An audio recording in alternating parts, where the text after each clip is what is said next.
Welcome to the second part of our Daytona doubleheader for the third round of the Red Bull Global Rallycross Championship.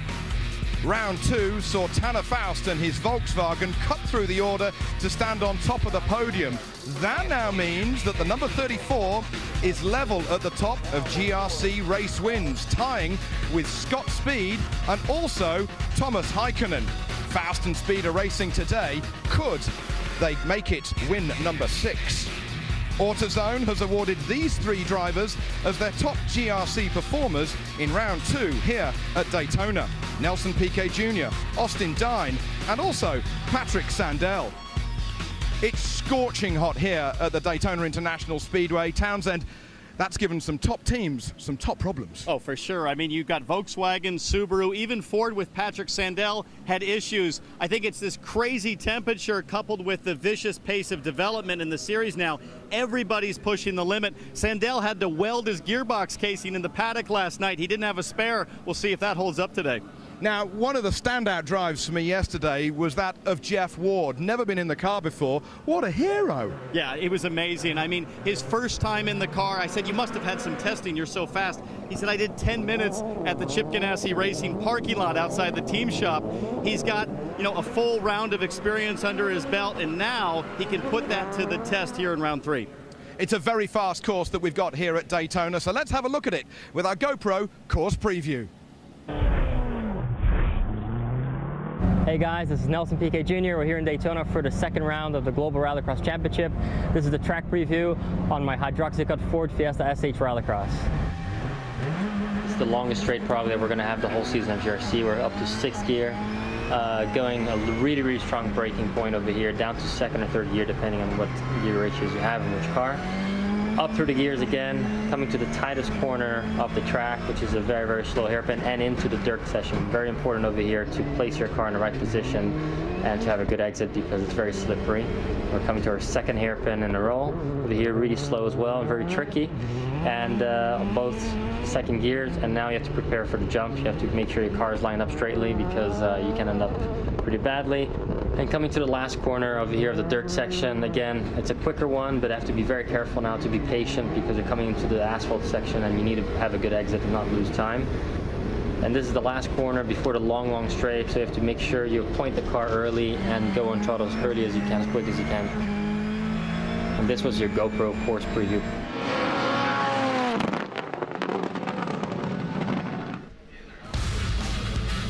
And this is how the action is going to pan out here. We're going to have 2 semi-final races. The top 3 drivers will advance automatically to the final.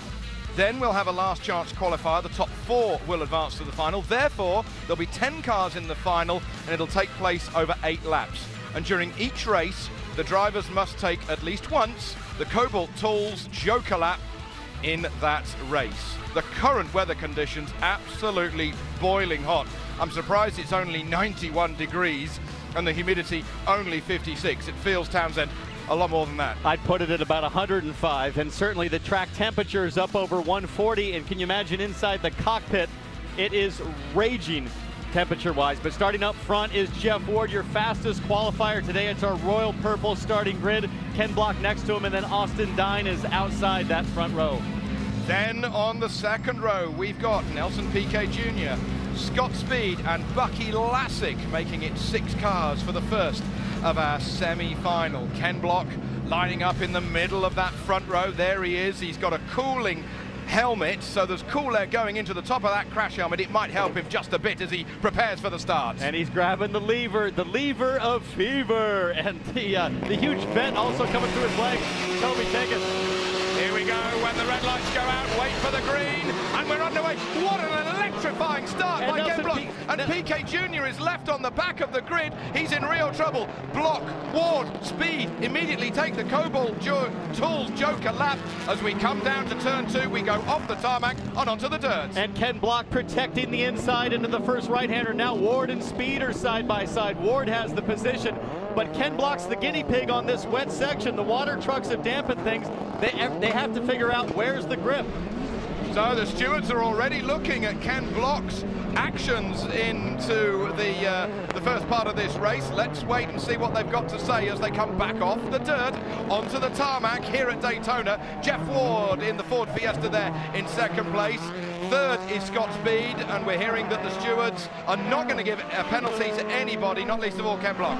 And Scott Speed and Jeff Ward have to hang on to the bumper of Ken Block. He is so fast on the flying lap as Austin Dine goes for the Joker lap. Let's see where Austin comes out. Oh, he nearly tags the side of the Volkswagen Beetle of Scott Speed. He's thinking about outbraking him into the hairpin, but it's just not quite to be as they go again, side by side. I remind you, the top three advance automatically to the final, so we've got to concentrate on the blue and white Beetle of Speed and the car we're riding with Dine. But don't forget, the top three also determine the starting position for the final, so everything matters here in this semifinal round as we see Austin Dine working off of the dirt back onto the asphalt. And again, he's in an M Sport car, same builder as Ken Block's car, very fast. I believe the fastest cars here at Daytona so far. But Scott Speed is got to be thrilled to be on track, Toby. So many mechanical difficulties. They air freighted parts in overnight to get his car back on track, and right now things are looking good. Yeah, the whole might of Volkswagen Motorsport are here this weekend. Jos Capito, Max Velti, enormous experience between those two guys, and don't underestimate how much Germany is putting behind the VW effort. But it's the Ford Fiestas that are 1-2 at the moment, with the Hoonigan Racing Ford of Ken Block. YouTube sensation, 330 million views over all of his Gymkhana videos, the latest of which with the Hoonicorn. He hasn't quite got that power here this weekend, but with 650 horsepower, nearly. Yes, on board with Austin Dine now. Watch as he works off of that dirt, get to cleaner and cleaner asphalt, and then you go through this long right-hander, which leads you back onto the Daytona 24-hour sports car section. This is the same section I do in the sports car races. You come back to turn one, but with all of Ken Block's experience, it certainly doesn't matter to Jeff Ward. In fact, Ken said that growing up, Jeff was his idol. He can hardly believe he's sharing the same racetrack. As Ward looks now to the inside, he's got a chance. Oh, he's not quite going to tag the back of Ken Block's number 43. So Ward with the 360, pushing. What a wealth of experience Jeff Ward has brought to the Global Rallycross Series, and this first debut weekend, 2 wheels, 4 wheels, winning at IndyCar, and now in Rallycross. Just fantastic. You know what's amazing about Jeff Ward is 54 years old tomorrow. I'm told he can still get on a dirt bike and hand it to a lot of the young riders out there. I mean, he is not slowed down one bit, and this is just so impressive to see him match Ken Block pace for pace, lap after lap. You never forget how to ride a bike, but you can learn how to drive a Rallycross car. That's what Jeff Ward is really keeping in touch, isn't he, with Ken Block? Here we are, just now 2 laps to go as they come past the checkered flag where it'll be shown, and he's still only a car length behind. The pressure is on Block. And here he's going to try to make a move. At least he's experimenting. If I slide wide in the first dirt hairpin, maybe I can set up Ken Block. He's not close enough right now, but he's gaining valuable experience for that final round. Going up the gears was Jeff Ward there. You can see the shoot of flame coming out of the back of that exhaust. It's probably about 4 inches in diameter. The 650 horsepower engine needs to breathe, and shooting flame out of the back and popping and spitting on the overrun as the fuel is coming past the turbo for the anti-lag. It's spectacular to hear, and it's great to see as they build up speed to over 125 miles an hour. And Toby, think about the power these cars produce. Now here's Jeff Ward going through turn 1. It's the horseshoe of the sports cars. He's spinning all 4 tires, a soft compound. That 600 horsepower is impressive. White flag, 1 to go. And you're driving, what, a 550 horsepower sports car and not spinning the wheels. So it's immense torque and power these cars have got. Really fantastic stuff. Up over the jump again we go. This is half a lap to go for our leading 3, Block, Ward and Speed. Those 3 will automatically advance, leapfrogging over the top of the LCQ to the final. And can Ken Block have another opportunity to win, just as he did at the first round of the Red Bull Global Rallycross Championship, which was 3 weeks ago in Fort Lauderdale? Streaking past our camera, Block. He's got now 3-4 car lengths. He's got enough breathing space. He knows how to win these semi-finals and to win the heats, as Block wins the first semi-final here today, as does Jeff Ward get through to the final, as does Scott Speed. I think the Volkswagen guys will be very happy after the numerous engine and steering changes that they have done to that car, but Ken Block will go through ahead of Ward, Speed, Dine, PK Jr. and Lassick will go to the LCQ. The next semi is up next. Ken Block has automatically gone through to the final after winning semi-final A ahead of Jeff Ward and Scott Speed for this, the second race here at Daytona as part of our doubleheader at Red Bull Global Rallycross. Here is our royal purple grid for the second semi-final. It's headed by Sebastian Eriksson, Steve Arpin in the middle, and Joni Weeman on the outside of the front row. He is the reigning Red Bull Global Rallycross champion. On row 2, we've got the winner from yesterday, Tanner Faust. Yep, Tanner Faust starting next to Patrick Sandell. As I mentioned earlier, Sandell had gearbox problems in the first round here at Daytona. He might just pull off and nurse the car home so that he saves it for the final round, but he's got to advance, right? So he's got to somehow make it to the final. If he goes straight to the LCQ, he'll have to race his way in, but that's clearly a car where there's a question mark on the reliability. And then Sverre Isaksson in the Subaru as we're on board with Tanner Faust. Tanner Faust, just one podium last year. That was a victory. And after just 2 rounds so far this year, he's already had the first victory in 2015. The red lights will go on. Then we wait for the greens to come on. Oh, Sandell is going to baby it off the line. Who's going to be into the Joker first? It's going to be Eriksson with Faust who take the Joker first. Weeman goes around the outside of the International Horseshoe on the first lap. Hard on the brakes, onto the dirt. We ride on board with Tanner Faust. Eriksson, who got a podium in round 2, in 3rd position, heading this semi-final at the moment. Whoa. But Faust is really trying to bunt him out of the way. Oh, using the bumper big time there, trying to squirt him around, have him lose his rhythm a little bit. But Sebastian Eriksson's been so impressive, and look at the penalty to Tanner Faust. His right front suspension totally collapsed there after the contact with Eriksson. I hate to say it, but mano a mano. Well, that was a commentator's curse from me, wasn't it? As he was trying to push the Ford Fiesta out of the way, and the winner of the first part of our double here at Daytona is already out in the semi-final. He's got a chance in the LCQ, but he's got a lot of work to do in the heat of Florida this afternoon. Therefore, it's the 2 Olsberg's teammates who are first and second at the moment. It's the Swede Eriksson, followed by the Finn Weeman. Then we've got Steve Arpin in 3rd position. And what about the Norwegian? Yes, more Scandinavians. That's the Norwegian, Sverre Isaksson with the Subaru. He's there in 4th position, 3 times a European Rallycross champion. That Subaru has had an awful lot of trouble here this weekend, and it's trying to hold on to the shirt tails of the Ford Fiestas. Yeah, but look at these 2 young guns. They faced off in 2013 in the GRC Light Series. Weeman had the better of Eriksson, but Eriksson won a championship over in Europe and has come back now to the supercar class here in the States, and they've matched each other so closely on pace. And Eriksson's going to work hard now to study Weeman's lines and learn a little bit from last year's champion. Leading, Sebastian Eriksson. He said before the season got underway that I like being the underdog. Nobody knows who I really am. I've been out of the paddock for a year. And then when he arrives, he's gone boom, straight through the middle of everybody to lead this semi-final at least. And we're on board there with Steve Arpin, who's, you know, the teammate to Jeff Ward and Chip Ganassi. A bit more of a veteran here in Red Bull GRC, and Arpin's looking for, you know, his first win in the series as well. So right now you've got Weeman, then Eriksson, then Arpin. Sorry, Eriksson, then Weeman, then Arpin. And Isaksson in the Subaru, as you said, 6 seconds back right now. They haven't had the outright pace with the Subaru, but Isaksson's going to do everything he can to transfer as we see Tanner Faust out of the car. And it's going to be short time, Toby, to get that thing fixed if he has any chance in the LCQ. Yeah, good point, because the LCQ is not long after this second semi-final. There is the Chip Ganassi car of Steve Arpin, and what a superb job that Ganassi have done, winning the Indy 500, Daytona 24 hours here, Daytona 500, and now they come into Rallycross and they're on the pace. It's just amazing to see what skill they've got in the garage. Well, I think the whole Ganassi team is loving learning a brand new sport, something they really know nothing about. Team manager Mike Hall from the IndyCar side is here this weekend. He's got his shirt untucked, the shorts on.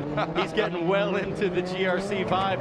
And Steve Arpin's been, remarkably quick in so many places, but I think Jeff Ward's really shown up with no experience and said, hey, these cars are fast, and it's really put Steve on point. That's the teammate to Steve Arpin, Jeff Ward. And sometimes what you don't know can't hurt you, and that's certainly been the case to a certain degree with Jeff Ward, together with his electrifying pace. But what about the pace of these two Olsberg's Ford Fiestas that head Arpin at the moment? But at least these top three will be advancing through to the final to join Ken Block, Jeff Ward, and also Scott Speed as they struggle to try and put 600, maybe 650 horsepower down through the four-wheel drive system onto dirt with slick tires. It's an incredible traction that they can get. And those slick tires can be a handful, as you saw Johnny Weeman get all crossed up coming over the tabletop. 600 horsepower, driving the wheel spin. You can get in a tank slapper there. It was a nice save as he landed. And there's even more dust being thrown up by the cars in front, because there hasn't been much time in between these two semis to water the course, to try and keep the dust down as the tyres squeal around the International Horseshoe for one more time before they see the white flag. Just one more lap to go around this course that's just under a mile in length. Into the left-hander of the hairpin. We're right on board with Arpin, pulling the handbrake, scrub the speed, and then put the pedal to the metal, and even then grabbing about 2 gears, maybe even 3 before the jump. And they'll short shift before the jump to 4th gear to just try to improve the drivability, and something that's going to be a factor, Toby, in the final round. Look at how quickly the dirt dries. Totally wet on the first lap, and now we see massive dust. And remember, the final round goes a full 8 laps, so that's going to play huge into the strategies as we get to that final race. As they come over the home straight at 125 miles an hour, they lean on the front left of that Ford Fiesta, but it is going to be the Swede, Sebastian Eriksson, who wins in front of the Finn, or does he? Oh yes, the Finn, Joni Weeman, just gets second place over a speeding Steve Arpin at the checkered flag, so those three will automatically advance. That is Tanner Faust walking away. He didn't complete half a lap after a problem with the front right suspension. So Eriksson, Weeman, Arpin will automatically advance. Isaacson, Sandell, and Faust will go to the LCQ. This is Tanner Faust in second place. And did it break on the landing? I think it did. That's interesting, that the wheel looked in position as he was in the air, and then it broke on the landing. But that's really bizarre. Did it suffer compromise with the contact in that first hairpin? Well, the VW Andretti Rallycross guys have now got to work hard to see if they can get round 2 winner Faust back in the race. So after a couple of semi-final races, this is how the grid for the final is looking. Ken Block with Jeff Ward with Scott Speed, then Eriksson, Weeman, and Steve Arpin. There are still 4 places available for the 10-car grid, and then the opportunity for these guys to get maximum points, 50 points up for grabs. Now this is Tanner Faust's car. It's arrived back in the paddock with the Andretti Rallycross guys. But just before the car got back, this is the action that happened on the racetrack, and this is how the damage happened. Yeah, Tanner Faust in the Rockstar car trying to punch it up the inside of Eriksson, had contact to the right front. Then he goes over the tabletop, and everything looked to be in order until he lands. And we'll see it here again in slow motion. That right front collapses on the Volkswagen Beetle and sends him out of the semifinal. And just a moment ago, Kristen caught up with Tanner. Well, we do have Tanner with us, but not his car. Tanner, there was contact between you and Eriksson on that first hairpin. What happened? I was really trying to give Eriksson room. He led into the first corner, and really I needed both of us to have a clean lap so that the guys in the Joker couldn't catch up to us on the second lap. He just went so tight on that second, third corner, that hairpin. I really didn't want to be that close to him, and he just came to a complete stop, really protecting the inside, and I clipped him with the right front. Looks like a broken control arm, maybe a tie rod, and it's going to be a thrash to get it fixed in time for the LCQ. Can you make it? Well, I mean, I got the right guys behind me, so, I mean, this whole weekend they have been doing heroic acts, so I would expect that they're going to be able to do it. Time is ticking. Toby. All hands on deck to try and get that VW Beetle sorted here for the LCQ. This is a very difficult racetrack with the long straightaways and tight corners here in Daytona. The brakes on these race cars are getting more of a workout than the average car at home would see in a whole calendar year. And for more on that, let's get in the zone with Will Kristen. Thanks, Toby. Well, yeah, the brake systems actually in these race cars are not really that dissimilar from your brake systems at home. They're hydraulic systems. The difference is that at Red Bull GRC, especially here in Daytona, those brakes can get red hot. Hot enough, in fact, that the fluid can actually start to boil, much like a kettle on a stove. That can create air bubbles in the system. So what happens is the crew make sure they bleed the brakes, get all those air bubbles and any other dirty fluid out, and keep the car running good. It's a three-person job, and so I'm here to help. Guys, are we ready? Open. Close.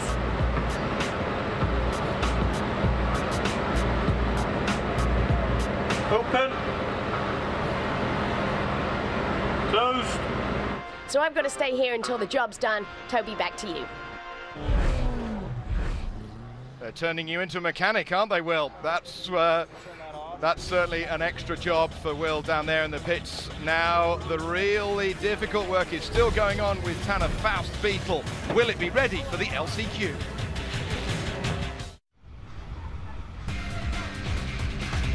Now, the LCQ grid is lining up. Austin Dine, Tanner Faust has made it onto the grid. The Beetle has been fixed. Sandell, PK Jr., Isaacson, and the Subaru teammate to the Norwegian, Bucky Lassig, is in. And this is how it all panned out. And the drama all happened the very first time they went through the Joker. A big hit to the rear of Austin Dine's car by Tanner Faust. And it was a big hit indeed. Just watching on board here with Austin Dine, just massive impact to the right rear. It knocked the right rear toe so far out askew, he was sideways down the straightaway. Boom, there it is. He managed to go on, but unbelievable damage. At the checkered flag, though, Dine did hold on to finish ahead of Tanner Faust, Patrick Sandell, and also PK Jr. Let's have confirmation of that. Dine will advance together with Faust, Sandell, PK Jr. and the two Subarus, unfortunately going home without a chance of going to the final. Kristen has caught up, though, with the winner of that LCQ, Austin Dine. Wow, we saw one heck of a battle between you and Tanner Faust in Fort Lauderdale. That carried over today into round 3. We're going to show you the replay so that you can take us through what happened. Here it is. Here we go. We got a pretty good start, and Sfera is just pushing Tanner in, but Tanner just shouldn't have gone that deep, but really just, you know, it's one of those racing things where Sfera really should have given him room, but he doesn't know how to do that. As you can see there, he almost pushes Tanner into that concrete wall. So it's just a little frustrating that people aren't racing each other with little respect, and you can bump and route, but there's just some of these guys out here just have no clue what they're doing, and it's really frustrating. We ran, something's completely broken in the rear. I'm shocked we won. They all should be embarrassed that we beat them all, but we'll take them in the final, and we'll show them what we mean. All right, finals next. Toby. Wow, there's a humble man indeed, but I think inside the fire is well stoked. Well, you know, he's had lots of run-ins with Sverre Isaacson in the previous round here at Daytona. The battle continues. We got some amazing cars on the grid for our final. Let's learn more about these incredible cars from last year's champion, Joni Wieman, from the CEO of Olsberg's MSE, Andreas Eriksson, in today's Ford Performance. The Ford Fiesta as a body is you know, really small. It goes nice around the corners.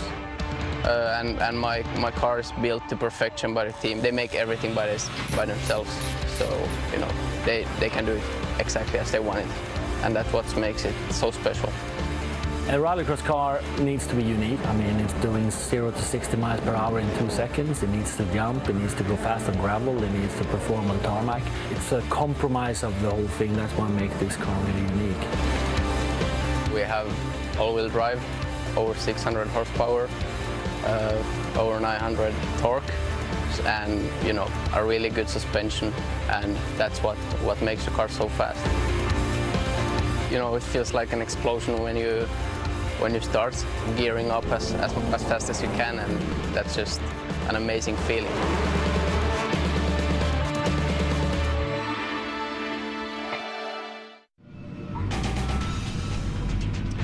If you're enjoying the action of Red Bull Global Rallycross Supercars here in Daytona, you will not want to miss Red Bull Global Rallycross Lights. NBCSN will have all of the action Friday, June 26 at 2 Eastern. We're now looking forward to our final, and this is how the championship stacks up as we go into our third round. Ericsson leading by 1 point ahead of Tanner Faust. Ken Block just 3 points back. Austin Dine 9 points back in 4th position. Then PK Jr. and then a big gap then back to Scott Speed, who didn't score in round 2 here at Daytona. Arpin, Veman, Sandell, Isaacson, Gonzalez Jr.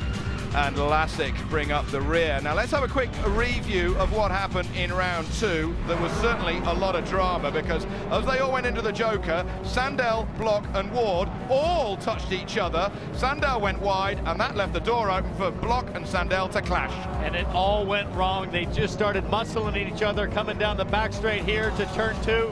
Block gets in the air, takes out the tires, Sandell is off, and I thought Jeff Ward would break on through, but it was just an unbelievable incident, and you know, they survived, sort of. Had a right rear tire that was flat. There's sure to be a lot more action at that hairpin, but for the atmosphere down on the grid, here's Will. Thanks, Toby. Yeah, the atmosphere is electric, to say the least. We've got some of the fastest drivers of the heats here in round 3 sitting in the front row of our grid. But as we saw in round 2, Tanner coming from the back there, he's in row 3. Again, this really is anybody's race. We've seen a ton of contact in turn 2 and 3, and it could happen again today. Thanks, Will. Let's have a look at our royal purple grid. Ericsson on the pole position ahead of Ken Block. Joni Veman on the outside of the front row. That is a front row if ever I've seen one, Townsend. Well, for sure. And then going back to row 2, no slouches back here. You've got Jeff Ward. I believe he's got a chance to win this thing overall. Starting next to him is teammate Steve Arpin. And then Scott Speed, a 5-time GRC winner on the outside. And then we go on to row 3. Austin Dine level with Tanner Faust. Then we've got Patrick Sandell and Nelson PK Jr. bringing up the rear of our field. What cars has PK Jr. not driven in 2015? He's certainly the man with a lot of experience, but he's got a lot of work to do, starting 10th. Meanwhile, on the front row, in the middle of that front row is Ken Block. The question is, will he go left and take the long turn 1, or will he take the Cobalt Tools Joker lap for the first time of asking? You've got to believe that Ericsson, on the left-hand side of your screen, is going to do that. Here we go then, 8 laps here for the second round at Daytona. We're underway! Ericsson looks to take the Joker, and so does Ken Block, and so does Arpin. We've got a problem for Sandell. He's out immediately. He didn't even get to the first corner. So then, as they charge down towards the dirt, it's going to be Ericsson from Ken Block, but Block's got to go around the outside. Steve Arpin's got a great run on the dirt. Block might have the inside line, and he does for hairpin number 2. Ken Block to the inside, and he is all over Ericsson, working the door there as they come to the jump. Remember, the track has been wetted down. You can see how muddy it is as they struggle for traction. PK Jr. 10th to 4th in just half a lap. How does he do it? Incredible. What a start for PK. There he is in the house car. He's ahead of Jeff Ward with the green flashes on top of the Fiesta. Great shot as these cars burst into view, and now they build their speed. 600 plus horsepower unleashed as they come down the home straight. There's a yellow flag being waved. That's because Sandell's car is off the racetrack, as that looks like it's going to be Veman who slots back into 4th position. Still his teammate Ericsson leading. Does he get a bit of a nudge from Block? A Block gets a nudge from Arpin. Arpin gets a nudge from PK. Oh, and somebody's in the tire wall. Well, I think that was Arpin, maybe. Well, no, that was Block. I think Arpin got tired of all the little pushing and tapping, and he just drove Block straight off the track, and Block just drove him back. Oh, they're all holding each other up. But this is just giving a golden opportunity for Ericsson to get away with this. He's put about a dozen, if not 20 car lengths into the rest of them. This is PK Jr. getting wanged by Tanner Faust. Oh, my goodness me. I was just going to say, wow, the first lap surprisingly carnage-free, but now everything's just gone wild. as they charge past our camera. There is Ken Block going through the bottom of your screen. There is Scott Speed taking the Cobalt Tools Joker lap. Where will he slot back in? He's going to slot back into third position, ahead of Jeff Ward, but behind Ken Block. Ken Block goes very wide at that first corner, but it's so difficult to judge what the grip is like on the dirt. Everybody seems to be leaning on Ken Block heavy. It's as if they're cashing in on credits earned from Ken Block's abuse over the last year. But right now, Ken Block holds on for second, but Scott Speed wants to get to the front. Scott Speed unable to score in the first part of our Daytona doubleheader. All sorts of engine problems. They've been having the engine in, out, and everything. They've had some more delivered only into the paddock this morning, but this car is rocketing now. It's on the pace, but not quite on the pace of Ericsson. And further back, we're watching to see if Tanner Faust, yes, there he goes. He has not taken the Joker lap. There's Tanner Faust. He's got body damage to the rear bumper. Mechanically, the car looks okay, and he'll come out, it looks like, in the 5th position. We're riding on board with Tanner down the gearbox. Yanks the handbrake. And wow. Speed and Ward get tangled up, and that gives the opportunity for Tanner Faust to go up to third position. Oh, Speed will be revving. He'll be revving inside that car. As will Jeff Ward, who had a nice run going, and right now Speed looks to have an issue. He cannot steer the car. So Speed didn't make it to the second hairpin on the dirt. The front left wheel is all at the wrong angle, and Scott Speed here at Daytona is a double non-score for Scott Speed. So that's big news for one of the championship favorites. There is the leader, the Swede Sebastian Eriksson from Ken Block, and here is Tanner Faust. What a fight back. Remember that Tanner Faust was in the LCQ, and only just. Yeah, and look at that rear bumper. It's like it's made of cardboard just peeling off the back of the car. And we're on board with Steve Arpin, who desperately would like to get onto the podium here in Daytona. You see Scott Speed off to the left there. They're going to leave him there. He looks to be out of harm's way. And there's Joni Wieman working hard on Steve Arpin as Tanner Faust gets a little gap. Third, fourth, and fifth that we've got here. So for the points, it's 40, 35, or 30 points that are available for those positions. As you say, Townsend, mechanically, the yellow Beetle of number 34, Tanner Faust, is fit and okay, but the look of it, it's just falling apart with that thin bodywork. As we ride on board with the Ganassi run Steve Arpin Ford Fiesta, down the gearbox, can he get third position and a place on the podium? Well, look at the understeer. I wonder if Steve Arpin's car is slightly out of alignment from all that contact with Ken Block on the opening 2 laps. He's going to break up the inside and see if he can show his nose to Tanner Faust. He's going to work that hard pack. You can see where the groove is forming here in the dirt. Do anything he can to try to get a nose in on Tanner Faust. Maybe give him a little bump, a little rub, let him know he's there. Now this is one of the most exciting courses that we've got in Red Bull Global Rallycross this year. There's no rest at all for the drivers. If they weren't warm enough in, 140 degrees inside the car, they're going to be properly out of breath now. Yeah, they're working overtime for sure. And you're really, I mean, you're sweating all the time, even when you're not driving, as we see our leader cross the line along with Ken Block, but they're working hard to keep themselves cool in the car. But you know, you sit around drinking energy drinks all day, and then you get in and go to battle, you're going to sweat. You certainly are. Who is going to get that last step on the podium? The drag from that rear bumper that's hanging off.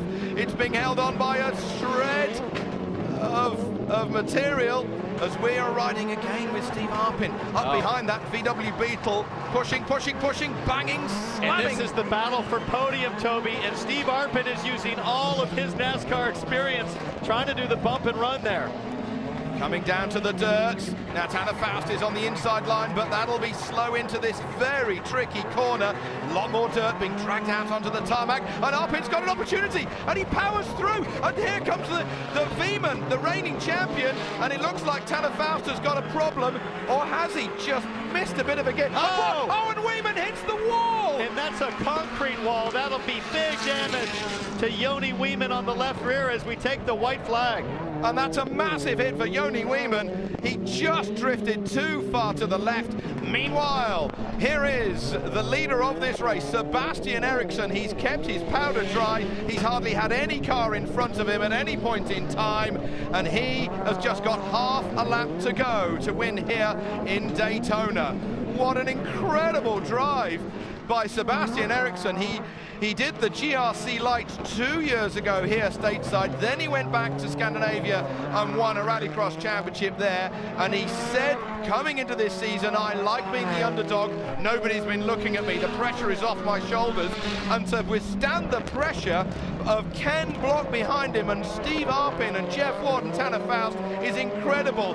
Eriksson wins at Daytona with the Ford Fiesta. Tremendous battle to win ahead of Ken Block, and the battle for third position is ongoing. This could be Jeff Ward's. Jeff Ward is going to get third on his Rallycross debut with the Ford Fiesta. A fairy tale comes true for Jeff Ward, who hadn't even driven the car a few days ago. What an accomplishment. Those were teammates banging doors, both Chip Ganassi drivers wanting the podium slot, but here is our winner, Sebastian Eriksson. Absolutely picture perfect, a flawless performance. The Swede has been ice cool in the tropical temperatures here in Florida. The championship leader coming into this race has extended his championship lead over Tanner Faust, and now I suspect second in the title chase, Ken Block. That was a Rallycross race. I just loved it. Let's have a look at the result. Eriksson winning ahead of Ken Block.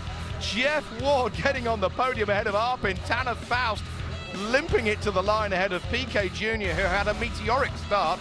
Austin Dine Weeman, it wasn't to be in the final. Speed and Sandell didn't do well at all. They retired. That was a tremendous result for Eriksson. He now continues to lead the Global Rallycross title chase.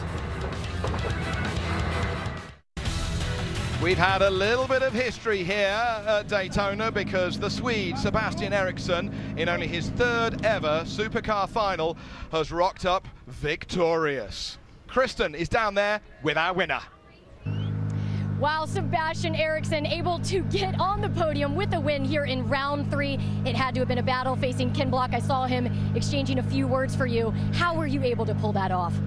It's been a good day all day. I have a good pace and I had a good start in the final. Was able to come out first and took it carefully the first lap to avoid any stupid mistakes and stuff like that. But after that, I just drove my own race and it was enough stiff time. Not only did you win the race, Sebastian, but you now are the points leader of our series. Did you ever think you'd be in this position this early in the season? No, for sure I didn't think that. But I mean, it's 9 races to go, so it's a lot of points to drive for still, but it's good to be a few points ahead than a few points down. Congratulations. Toby. Let's have a quick look at our results. Confirmation, Eriksson winning ahead of Block and Ward. Arpin just on his tail in 4th. Faust clambered into the final to get 5th ahead of PK Jr., Dine Weeman, Speed and Sandow. Kristen has our other podium drivers. And guys, I'm standing in between 2 legends. On my right, Jeff Ward, motorsports legend, and on my left, Red Bull Global Rallycross legend, Ken Block. Ken, you said earlier that Jeff has been an idol to you. How was it racing out there with him? Man, it was awesome. Awesome to have him out here, and he put on a good fight with me a couple times and really enjoyed it. But man, that final was nuts. I was getting knocked all around and had to retaliate a little to get my position back. It was fun. Congrats to Eriksson. He really did a good job out there, and man, it was a battle. Well, it definitely was a battle. And for you, the first time in this series, did you even have the expectations of getting on the podium? No, just came here to learn, but being with the team, Chip Ganassi Racing, I know the quality car they had, 360 Fly, the sponsors, everybody that got put together. I knew I could drive, I just didn't have much time, and it was just a matter of not making big mistakes, and it was kind of carnage out there again, but I was able to make a last lap pass there on my teammate Steve, unfortunately, but put me up here on the podium, and it's super cool here to run with Ken and Scott Speed and Tanner Fowl, all these guys that I've watched on TV, so fun time. Great job, guys, thanks. Back to you. Certainly did look a fun time here at Daytona, but we're just receiving word from race direction that maybe that third place is changing hands between Ward and Arpin. Indeed, it has now been confirmed. I don't know how they call that, Toby. I mean, Ward had a half a car length up on Arpin, made a nice pass around the outside. Sure, there was some contact, but if that's a penalty, there should be 10 others because they were beating and banging on each other all through the final. So Jeff Ward has certainly put his mark on the Global Rallycross Championship here at Daytona. He didn't get a podium, but he certainly puts a mark for the future. America's best beach volleyball players take on the world at the FIVB Smarts and Peak Grand Slam next. Next Sunday, check out Red Bull Signature Series, bringing you the best in BMX. The Red Bull Global Rallycross continues on NBC from MCAS New River, Sunday, July 5th at 5 Eastern. For more on Global Rallycross and motorsports information, go to nbcsports.com. In the meantime, congratulations to Tanner Faust and Sebastian Eriksson, our winners from Daytona.